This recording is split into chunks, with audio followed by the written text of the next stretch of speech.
Bonjour à tous et bienvenue sur la page YouTube des techniques administratives du Cégep de Drummondville. Je me présente, mon nom est Amélie Lemire et je suis finissante en gestion de commerce cette année au Cégep de Drummondville. Aujourd'hui, dans ma vidéo, je vais vous montrer comment insérer des liens externes sur Wix. Qu'est-ce que c'est un lien externe? En fait, quand on clique par exemple sur la pastille ici Instagram, ça nous ouvre automatiquement la page de l'entreprise.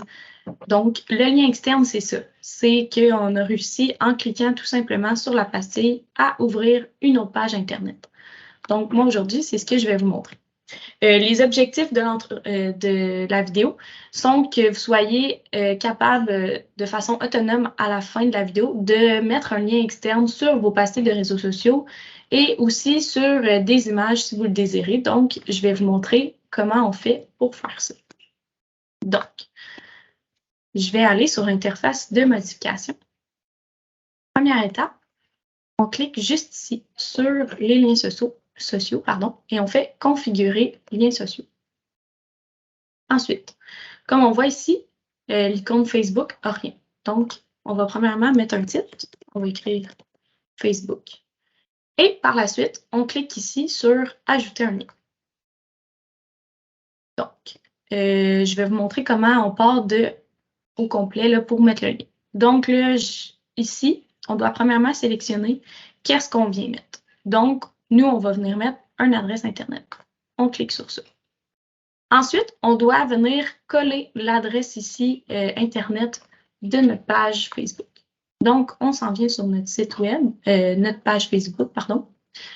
On vient cliquer ici dans la barre de recherche et on fait un CTRL-C sur notre clavier pour copier l'adresse Internet.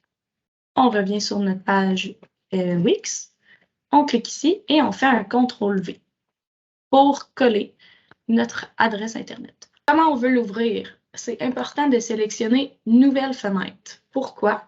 Parce que on veut que le client, en fait, il reste sur notre page de site web, mais qu'il voit quand même notre page Facebook. Donc, on veut, là, comme vous le voyez en haut, que ça apparaisse vraiment sur une autre page quand on va cliquer dessus pour vraiment être en mesure de conserver les clients sur notre page.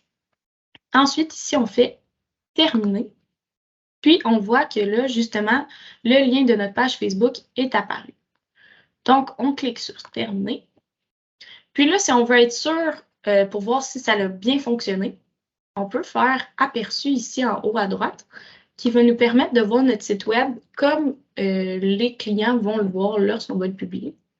Puis là, on peut cliquer ici sur Facebook pour voir si ça fonctionne. Et oui, on voit que ça nous ouvre notre page Facebook. Donc, c'est parfait, ça veut dire qu'on l'a bien fait. Parfait. Donc, en fait, on retourne ici en mode éditeur pour continuer à faire des modifications.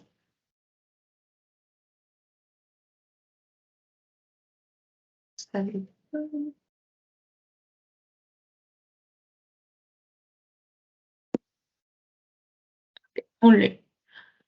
Donc, ça, c'était mon premier exemple. On va en faire un deuxième pour être sûr que vous avez bien compris.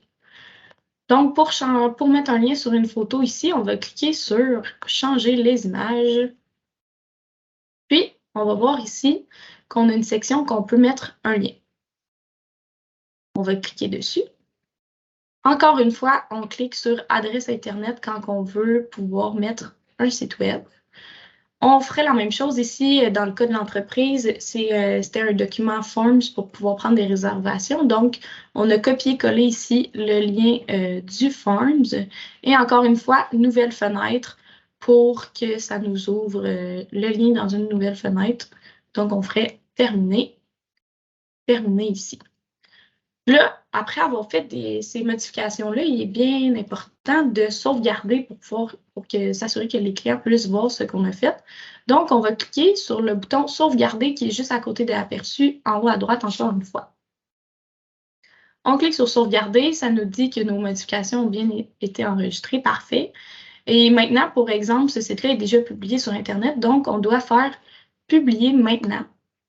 Donc, nos modifications là, vont pouvoir être visibles par les clients. Si on ne fait pas ça, les modifications n'auraient pas pu être visibles. Donc, en conclusion, si vous avez des questions, là, je vous invite à les poser dans les commentaires et je vous invite aussi à vous abonner à la page YouTube pour ne pas manquer les prochaines vidéos de mes collègues qui seront faites aussi sur d'autres sujets. Donc, j'espère que que vous avez bien compris comment faire. Donc, bonne journée à tous.